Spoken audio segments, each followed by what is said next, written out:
Shalom, Jemaat Gereja Bethel Tabernakel Balikpapan, dan siapapun yang menyaksikan program Rabu Blessing, dari kita untuk semua menjadi lebih baik.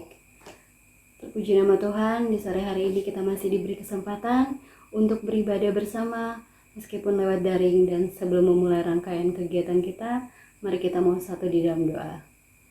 Bapa yang baik, terpuji Engkau Allah. Di sore hari ini ya Bapa, Engkau masih memberikan kami kesempatan Bapa untuk mengenal Engkau dan lebih dekat denganmu ya Bapa. Kiranya rangkaian program yang boleh kami dengarkan dan kami nikmati dari rumah boleh menumbuhkan iman percaya kami. Dan ya Bapa, program Rabu Blessing boleh memberkati dan memenangkan banyak jiwa yang menyaksikan program ini. Terima kasih Bapa, kiranya Engkau memberkati ya Bapa pelayan-pelayan yang sudah mempersembahkan program ini. Biar program ini ke depannya ya Bapa boleh menjangkau dan memberkati banyak orang. Kami akan memulaikan ibadah kami hanya di dalam nama Anak-Mu Yesus Kristus, Tuhan dan Juru Selamat kami yang hidup. Haleluya, amin.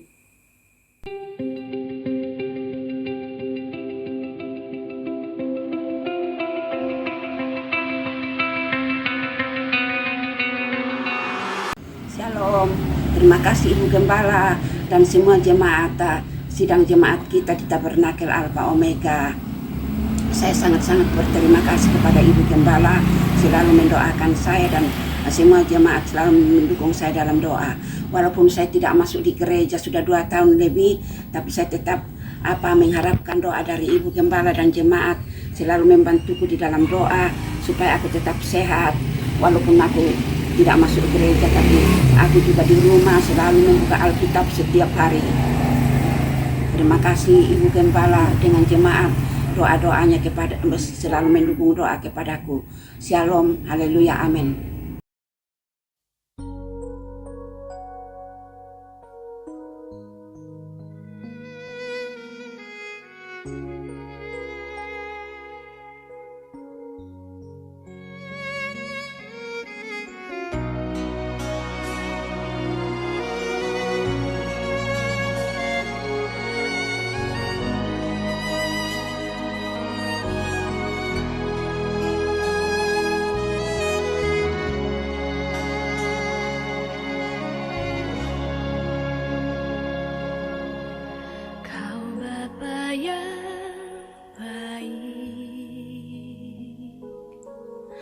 Selalu besertaku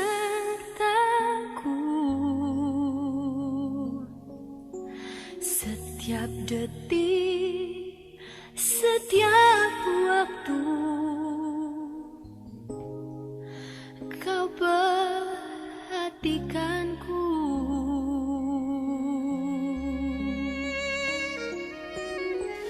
Kau Bapa yang setia, selalu menjagaku.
dan saya akan mempersembahkan pujian buat Tuhan. Selamat menikmati.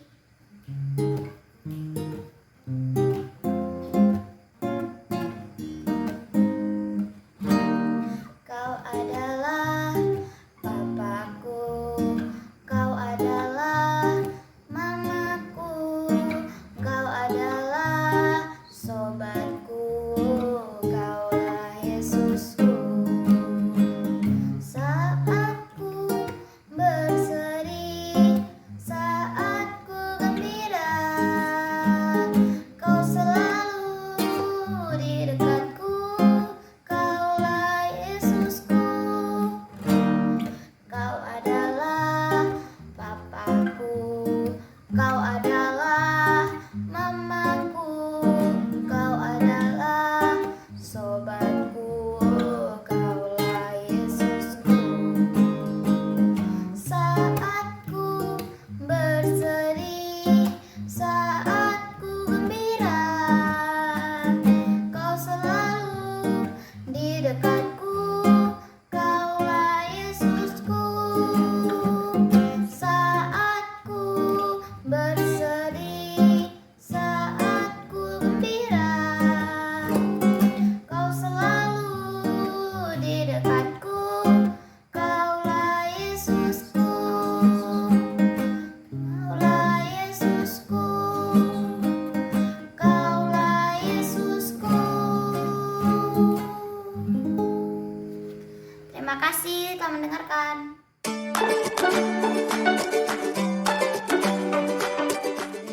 Shalom. Pada hari ini kita akan membahas beberapa pengetahuan. Yang pertama, siapakah yang memakai gigi Daniel? Sekitar 2500 tahun yang lalu, orang membuat gigi palsu dari gading gajah. Selain itu, mereka juga membuat gigi palsu dari tulang Daniel, lembu, kucing, dan manusia. Sayangnya gigi ini seperti ini cepat berubah warna menjadi kecoklatan dan dapat membusuk. Wah, tentunya tidak enak untuk dipakai. Yang kedua, bagaimana cara mengawetkan makanan sebelum adanya lemari es? Sebelum lemari es ditemukan pada tahun 1920, orang menyimpan makanan di dalam lemari kayu yang diisi dengan blok-blok es besar. Lemari ini disebut kotak es. Es dapat mengawetkan makanan. Yang ketiga, manakah yang lebih dahulu ditemukan sekrup atau obeng? Pembuatan persenjataan dan jam pada abad 16 selalu membutuhkan semacam sekrup purba yang disebut paku ulir. Manfaat paku ini mirip sekrup, hanya saja sesudah dikencangkan pada benda, ia tidak bisa dilepaskan lagi. Untungnya beberapa abad kemudian ditemukan obeng untuk melepas sekrup. Sebelum tahun 1760-an, sekrup dibuat dengan tangan. Lekukan miring pada ulir sekrup harus dikikis dengan dikikir. Wah, seperti menggesek biola ya. Hingga sekarang para tukang kayu masih menggunakan banyak perkakas kuno. Terima kasih. Tuhan Yesus memberkati. Shalom. Malam itu aku menggali di dalam ingatanku, menggali di dalam ciptaku, menggali di dalam khayalku. Apa yang terpendam di dalam bumi Indonesia ini, agar supaya sebagai hasil dari penggalian itu dapat dipakainya sebagai dasar daripada negara Indonesia merdeka yang akan datang. Sudah terbukti bahwa Pancasila yang saya gali dan saya persembahkan kepada rakyat Indonesia, bahwa Pancasila itu adalah benar-benar satu dasar yang dinamis, satu dasar yang benar-benar dapat menghimpun segenap tenaga rakyat Indonesia, satu dasar yang benar-benar bisa mempersatukan rakyat Indonesia itu untuk bukan saja mencetuskan revolusi, tetapi juga mengakhiri revolusi ini dengan hasil yang baik. Maka aku adalah sebenarnya utusan, wakil daripada revolusi Indonesia. Revolusi Indonesia ini bukan revolusi Soekarno, tetapi revolusi daripada seluruh rakyat Indonesia, dari Sabang sampai Merauke.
Shalom, puji Tuhan, hari ini kita kembali sama-sama mau belajar dari firman Tuhan.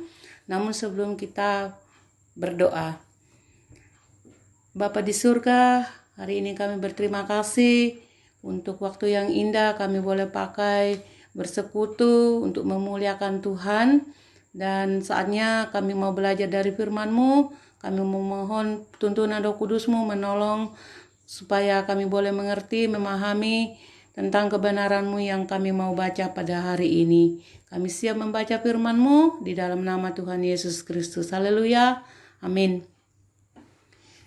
Kita baca Ayub pasal 1 ayatnya yang 13 sampai ayat 22. Demikian firman Tuhan. Pada suatu hari ketika anak-anaknya yang lelaki dan yang perempuan makan-makan dan minum anggur di rumah saudara mereka yang sulung, datanglah seorang pesuruh kepada Ayub dan berkata, sedang lembu sapi membajak dan keledai-keledai betina makan rumput di sebelahnya, datanglah orang-orang Sheba menyerang dan merampasnya serta memukul penjaganya dengan mata pedang. Hanya aku sendiri yang luput sehingga dapat memberitahukan hal itu kepada Tuhan. Sementara orang itu berbicara, datanglah orang lain dan berkata, api telah menyambar dari langit dan membakar serta makan habis kambing domba dan penjaga-penjaga. Hanya aku sendiri yang luput sehingga dapat memberitahukan hal itu kepada Tuhan. Sementara orang itu berbicara, datanglah orang lain dan berkata, orang-orang Kasdim membentuk 3 pasukan, lalu menyerbu unta-unta dan merampasnya serta memukul penjaganya dengan mata pedang. Hanya aku sendiri yang luput, sehingga dapat memberitahukan hal itu kepada Tuhan. Sementara orang itu berbicara, datanglah orang lain dan berkata, anak-anak Tuhan yang lelaki dan yang perempuan sedang makan-makan dan minum anggur di rumah saudara mereka yang sulung. Maka tiba-tiba angin ribut bertiup dari seberang padang gurun. Rumah itu dilandanya pada 4 penjurunya dan roboh menimpa orang-orang muda itu sehingga mereka mati. Hanya aku sendiri yang luput sehingga dapat memberitahukan hal itu kepada Tuhan. Maka berdirilah Ayub lalu mengoyak jubahnya dan mencukur rambutnya, mencukur kepalanya. Kemudian sujudlah ia dan menyembah. Katanya, dengan telanjang aku keluar dari kandungan ibuku, dengan telanjang juga aku akan kembali ke dalamnya. Tuhan yang memberi, Tuhan yang mengambil, terpujilah nama Tuhan. Dalam kesemuanya itu, Ayub tidak berbuat dosa dan tidak menuduh Allah berbuat yang kurang patut. Amin. Bapak, Ibu, dan saudara yang dikasihi oleh Tuhan, renungan kita pada hari ini saya beri judul kualitas iman diuji. Seringkali dalam menghadapi pergumulan, kita didorong untuk selalu beriman. Nah, tentunya itu adalah nasihat yang baik. Sejauh mana kita mengerti apa sebenarnya iman itu. Sebab ada juga orang yang berpikir bahwa beriman berarti duduk berpangku tangan saja, tanpa berbuat apa-apa.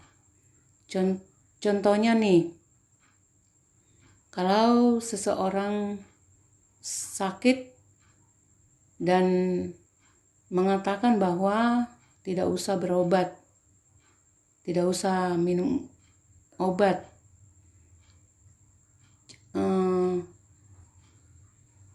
cukup berdoa saja, pasti juga akan sembuh. Kalau bagi saya Bapak Ibu, kalau sakit saya pasti minum obat baru bisa sembuh. Nah, dalam cerita firman Tuhan hari ini, kita mau belajar dari seorang tokoh yaitu Ayub.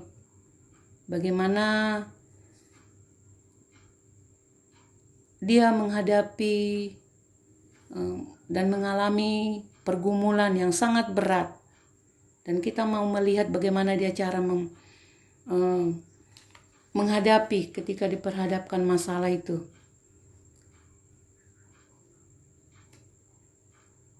keterlibatan seseorang dalam berbagai kegiatan di gereja itu tidak menjamin bahwa seseorang sudah memiliki iman yang teguh di dalam Tuhan. Terbukti ketika persoalan menghimpit hidupnya, ia mulai menjauh dari Tuhan, suka bersungut-sungut, ngambek, dan lain sebagainya. Seakan-akan semua yang dialami Tuhanlah penyebabnya. Lalu bagaimana dengan kehidupan Ayub? Kalau kita baca di ayat yang pertama sampai ayat ketiga, di situ firman Tuhan dikatakan bahwa Ayub adalah seorang yang terkenal saleh, jujur, takut akan Tuhan, dan menjauhi kejahatan, serta kaya raya. Namun dalam waktu yang sekejap, ia kehilangan seluruh harta bendanya, bahkan anak-anaknya dalam waktu yang bersamaan. Nah, pertanyaannya Bapak Ibu dan saudara yang dikasihi oleh Tuhan, sanggupkah Ayub menerima dan marahkah ia kepada Sang Penciptanya ketika ia mengalami pergumulan? Dalam ayat yang ke-22, di situ dikatakan bahwa dalam kesemuanya itu Ayub tidak berbuat dosa dan tidak menuduh Allah berbuat yang kurang patut. Di sini kita lihat bahwa iman Ayub bukanlah iman yang terbentuk oleh karena situasi. Mungkin manusia bisa salah dalam menilai kesalehan seseorang, tetapi tidak dengan Allah yang memuji kualitas iman Ayub. Mengapa Bapak Ibu? Karena iman Ayub adalah karya Allah sendiri, sehingga melalui peristiwa yang tragis atau peristiwa yang sangat miris, kualitas iman Ayub sudah teruji.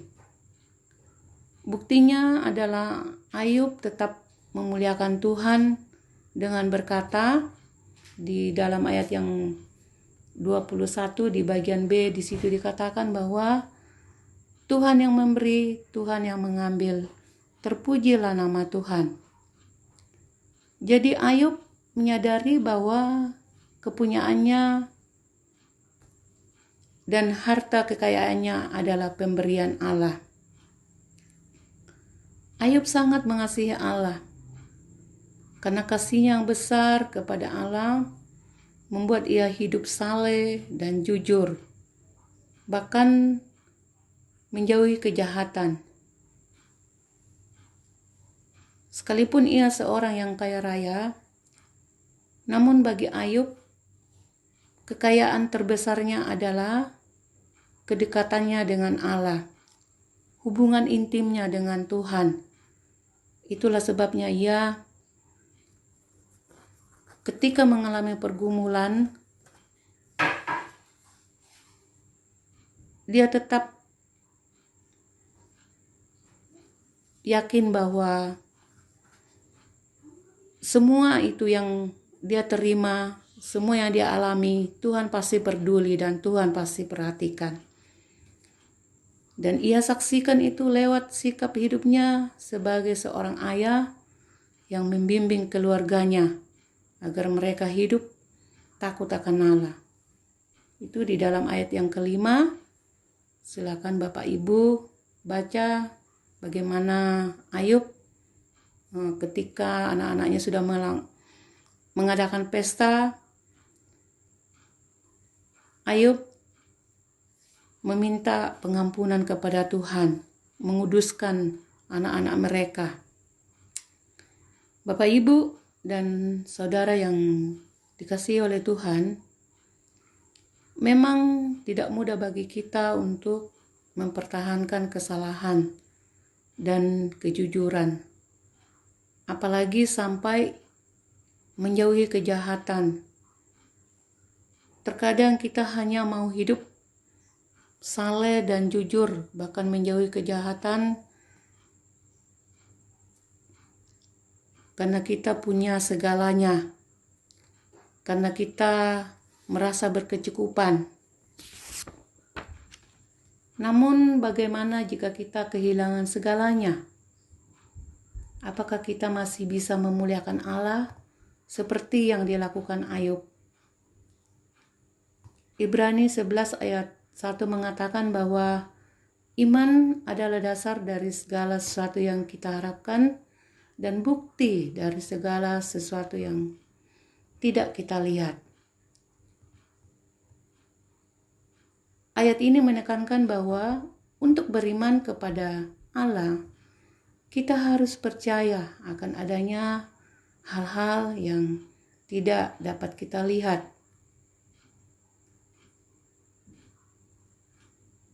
Pergumulan hidup dapat melemahkan kita, Bapak Ibu, tetapi iman memberi kita kekuatan dan kemenangan, serta memampukan kita untuk melalui perkara-perkara yang nampaknya itu mustahil. Namun ketika kita melibatkan Tuhan dalam setiap perkara-perkara yang kita alami, setiap masalah-masalah yang kita alami, pasti Tuhan memberikan kita jalan keluar.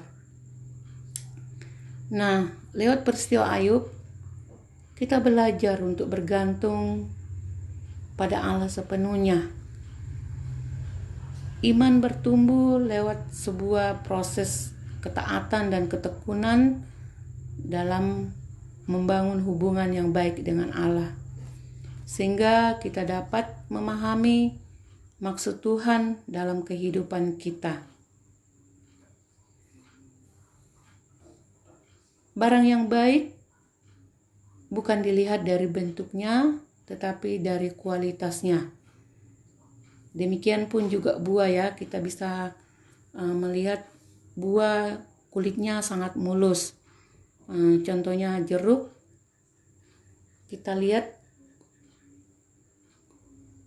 kelihatannya bersih, mulus, tetapi di dalamnya bisa saja rasanya kecut, tawar.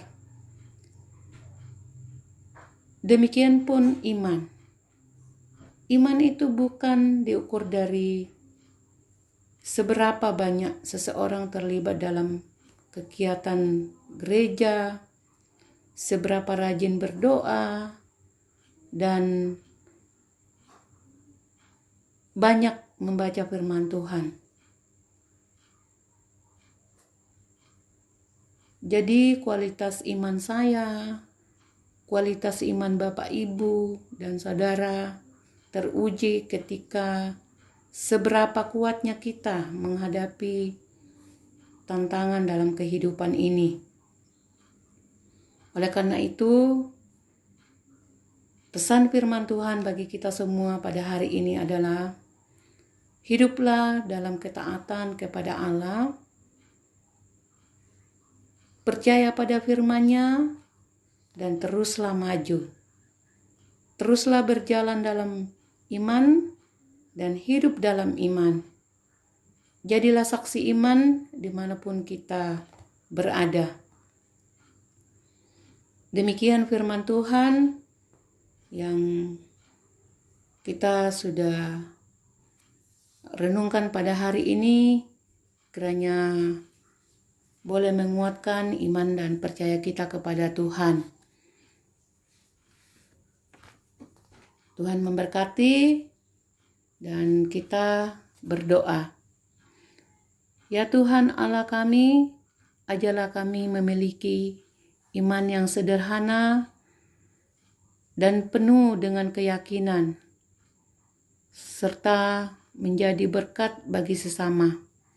Dan ajarlah kami untuk selalu bergantung padamu dalam menjalani kehidupan seperti hamba-Mu Ayub. Dalam nama Yesus kami berdoa dan mengucap syukur. Haleluya. Amin.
Terima kasih untuk kebenaran firman Tuhan yang sudah dibagikan.